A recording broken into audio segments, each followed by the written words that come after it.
Donc bonjour, aujourd'hui une petite vidéo pour parler de l'évolution des populations qui peut conduire à l'apparition de nouvelles espèces.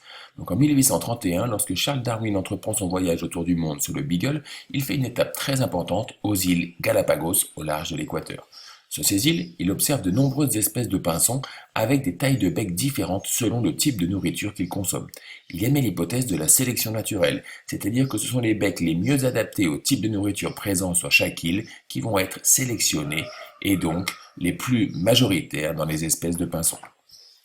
L'île Daphné Major est une petite île située à 10 km de l'île la plus proche avec une végétation qui produit herbacée, qui produit des petites graines. Sur cette petite île, on trouve une espèce de pinson majoritaire, Geospiza fortis, avec deux phénotypes différents, des individus à bec plus fin et des individus à bec plus fort. Ce pinson se nourrit principalement d'une graine de Tribulus cystodes.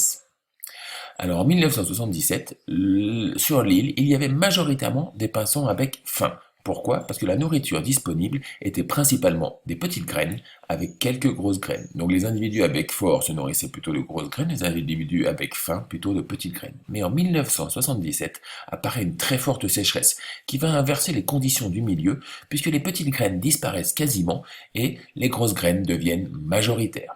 Donc là, on va voir que les proportions du phénotype de la population vont varier. En effet, les individus à gros bec deviennent majoritaires. Alors, comment l'expliquer?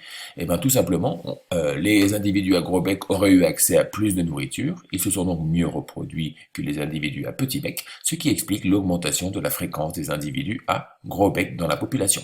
Il y a donc eu évolution de la population des pinsons par sélection liée aux conditions du milieu.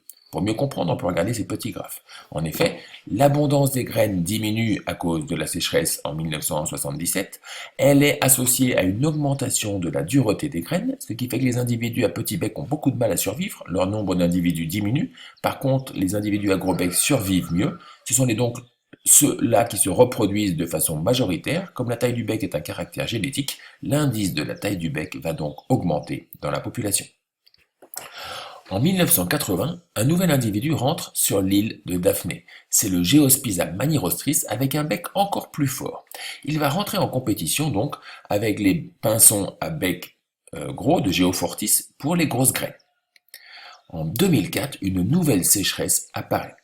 Et qu'est-ce qui va se passer d'après vous? À cause de la compétition entre ces deux types de phénotypes, on voit que Geospiza manitoris est mieux armé que notre Geospiza fortis à gros bec. Celui-ci va donc avoir de forts problèmes pour survivre et leur nombre va diminuer. Par contre, les Geofortis petit bec, eux, ne sont pas en compétition avec Geospiza manirostris.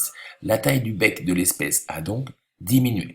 C'est intéressant car cette fois-ci on voit une évolution de la population, non plus à cause des conditions de l'environnement, mais là cette fois-ci à cause d'une compétition avec un animal qui occupe la même niche écologique. Un autre exemple d'évolution des populations assez récent et à l'échelle humaine, c'est la population des moineaux communs aux États-Unis. En effet, ils ont été introduits depuis 1859 depuis l'Europe. Or, on s'aperçoit qu'aujourd'hui, ils ont colonisé tous les États-Unis, mais que leur taille varie selon leur territoire. Et qu'est-ce qu'on remarque? Eh bien, on remarque que dans les zones froides, on a les individus les plus gros. Dans les zones chaudes, on a les individus les plus petits. À quoi cela serait dû? Eh bien, tout simplement, on sait que plus on est gros et plus il est facile de survivre au froid. Donc là encore, on aurait une évolution due aux conditions de l'environnement. J'espère que cette petite vidéo aura été utile. Merci.